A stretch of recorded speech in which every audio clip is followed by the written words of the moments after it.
국가 행사에서 쓰인 국가의 이 공식 엠블럼을 손혜원 의원의 회사가 무단으로 사용했다며 한 시민단체가 검찰에 손혜원 의원을 고발한 내용입니다. 함께 보시죠. 먼저 서울남부지검이 이제 수사에 착수한 내용인데 손혜원 의원이 저작권법을 위반했다는 고발이 들어와서 수사 중이다. 고발인은 서민민생대책위원회 시민단체. 고발 내용은 정부의 로고를 무단으로 도용했다라는 건데 내용을 보시면요. 위에 그 그림 두 개가 있는데 밑에는 한류 코리아라고 돼 있어서 이거는 국가 브랜드 행사 때 사용했던 공식 엠블럼이고 위에 있는 똑같은 동일한 모양의 근데 그 위에는 하이엔드라고 써있죠. 이 하이엔드는 손혜원 의원 측이 보유하고 있는 이른바 회사인데요. 로고가 지금 상당히 일치하고 있는 부분이 목격이 되는데 이에 대한 손혜원 의원 측의 해명도 저희가 한번 들어봤습니다. 손 의원이 개인 사업을 위해서 미리 써둔 손글씨인데 해당 컨벤션이 일회성 행사라 그냥 쓰도록 오히려 국가에게 공짜로 제공을 한 것이다. 그러니까 국가가 손혜원 의원의 엠블럼을 공짜로 쓴 거고 저건 내 거다라는 해명을 했습니다. 최영일 의원님, 네. 이게 남부지검에서는 어쨌든 수사에 착수한 상황인 거잖아요. 손혜원 의원의 이 대응 방식에 대한 분석 기사들도 지금 이곳저곳에서 나오고 있는데요. 뭐 예컨대 이런 겁니다. 목포 부동산 투기 의혹이 제기되자 전 재산, 의원직, 목숨도 내놓겠다. 의혹을 보도한 언론사에게 너희는 무엇을 걸겠냐라고 이제 요구를 하는 대응 방식이 좀 남다르다는 거죠. 기존의 정치인과는 다르다. 그 의혹을 보도한 언론사가 마치 뭔가를 좀 같이 걸어야 될 것 같은 압박감이 느껴지는 대응 방식. 부친의 독립유공자 의혹을 제기한 것과 관련돼서 그때도 또 뭔가를 요구합니다. 그럼 니들 아버지는 그때 뭐 하셨냐? 그래서 뭔가 우리 아버지가 뭐 하셨냐를 생각하게끔 되는. 그리고요. 검찰에 관련해서도 손혜원 의원이 이렇습니다. 보안 자료를 보여준 목포시장에게 책임을 물어야 한다. 검찰이 큰 실수를 한 것이다. 이에 대해서 심리학자들은 손 의원이 자신의 패가 약할 때 블러핑을 하며 상대를 압박하는 도박판 심리전을 벌인다라고 오늘 분석한 기사가 여러 조간신문에 보도가 되고 있는데 권하수 의원님. 네.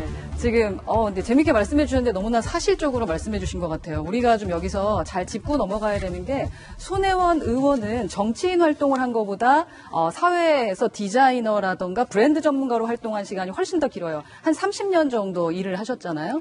그러다 보니까 아무래도 이 판을 이렇게 내가 끌어가는 것 자체가 기업인으로서의 모습, 컨설턴트의 모습이 훨씬 있습니다. 그래서 저는 일명 치고 빠지기인데요. 기본적으로 무언가 일이 벌어졌어요. 아까 블러핑과 비슷한 이야기입니다. 일이 벌어졌을 때 우선 판을 깔아요. 그런 다음에 사람들이 선택을 못하기 때문에 선택할 수 있게 하나나 두 개를 꼭 던집니다. 많으면 세 개죠. 그중에 하나를 선택해라라고 하는 겁니다.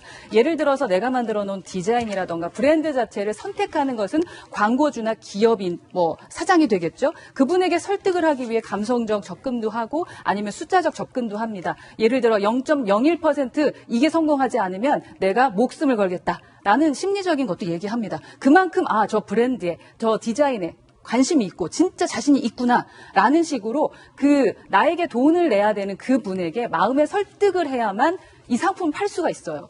근데 이제 이걸 구매를 했어요. 만약에 성공했어요. 그러면 정말 디자인이 훌륭했다. 브랜드가 훌륭했다라고 얘기도 하지만 잘못됐을 경우에는 당신들이 선택한 거잖아가 되는 거거든요. 기본적으로 그럴 수밖에 없죠. 현장에서는.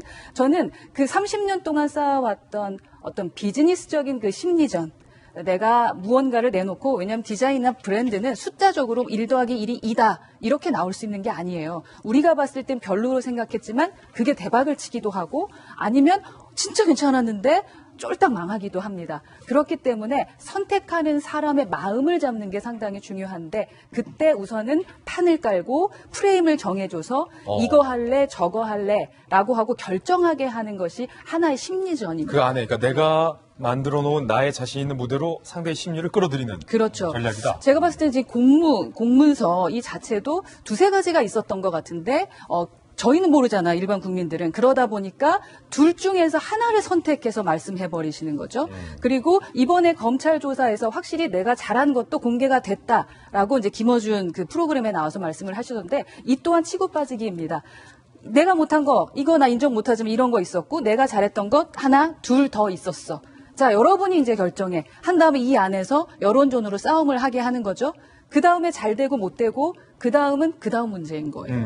예, 그러니까 제가 봤을 땐 정치인으로서의 모습보다는 컨설턴트의 그 심리가 더 많이 보이는데 지금은 우리 손혜원 의원님이시잖아요. 정치인이시기 때문에 그 말의 무게에 조금 더 있어야 되지 않을까.